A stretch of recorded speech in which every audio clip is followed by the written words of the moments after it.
আসসালামু আলাইকুম। আমি মাইশা তাবাসসুম কসা আউসারাল ইনস্টিটিউশন এর অষ্টম শ্রেণীর একজন শিক্ষার্থী। এর সাথে আমি বীর মুক্তিযোদ্ধা আমিরুল ইসলাম মঞ্জু গণিত বিজ্ঞান ক্লাবের একজন সদস্য।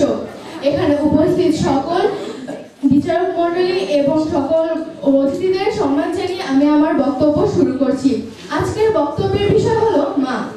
মা কথাটি ছোট্ট অতি, কিন্তু যেন ভাই ইহার চেয়ে নাম যে মধুর ত্রিভুবনে নাই। সত্যি এর চেয়ে মধুর শব্দ বোধ হয় আর একটা হয় না। একটা পরিবার তখনই সম্পূর্ণ হয় যখন তার কেন্দ্রে সকলকে আগলে রাখার মতন একজন মানুষ থাকে, আর সেই মানুষটি মা ছাড়া অন্য কেউ হতেই পারে না। মা তো সেই যে আমাকে 10 মাস 10 দিন পেটে, 3 মাস কোলে, আর তারপর সারা জীবন বুকে ধরে রাখে। কাঁদিয়ে যে মানিয়ে নেয় সে হলো বাবা, আর কাঁদিয়ে যে নিজে কাঁদে সে হলো আমার মা। কোনো পড়াশোনা বা ডিগ্রি না থাকলেও প্রত্যেকটা মা তার সন্তানের কাছে কোনো এমবিবিএস ডাক্তারের চাইতে কম কিছু না। আমি যখন বাসায় বলি মা আমি রুটিটা খাবো না, সকালবেলা তখন মা জোর করে একটা রুটির সঙ্গে আরো একটা রুটি টিফিন দিয়ে দেয়। যখন বলি মা আমার এই জামাটা ভালো লাগছে না, তখন মা নিজে জামা না নিয়ে আমাকে জামা কিনে দেয়। কেন? মা আমাকে নিজের চাইতেও অনেক বেশি ভালোবাসে। মাকে তাই আমার বলার কিছুই নেই। মা যখন আমাকে জন্ম দিয়েছিল তখন মা 53 মিনিটের বেশিও কষ্ট সহ্য করেছিল, যেখানে একজন মানুষ 20 মিনিটের বেশি কোনো ব্যথায় সহ্য করতে পারে না।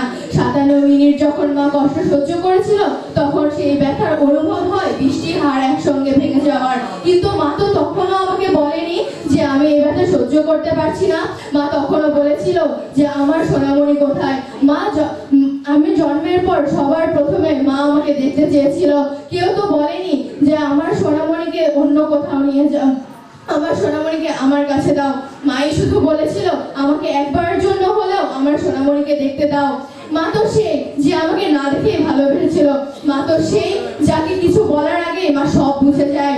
আমি মাকে বলার কোনো কথাই রাখতে পারি না, কারণ মায়ের সম্পর্কে যাই বলা হয় তাই কম হয়ে যায়। মাকে কিছুই বলার নেই, শুধু বলতে চাই মা আমি তোমাকে খুব ভালোবাসি। কোনোদিন হয়তো বলা হয়নি মা, কিন্তু দূর থেকেও বলতে পারি মা আমি তোমাকে খুব ভালোবাসি। আজকে যদি আমার কিছু হয়ে যায় তখন সবচেয়ে বেশি কষ্ট পাবে আমার মা, কারণ সে তো আমাকে জন্ম দিয়েছে। অন্য কিছু না হলেও তার সঙ্গে আমার সম্পর্ক তো 10 মাস 10 দিনের বেশি, তাই তাকে আর বলার কিছুই নেই। পৃথিবীর সকল মাকে সম্মান জানিয়ে আমি আমার বক্তব্য শেষ করছি। ধন্যবাদ।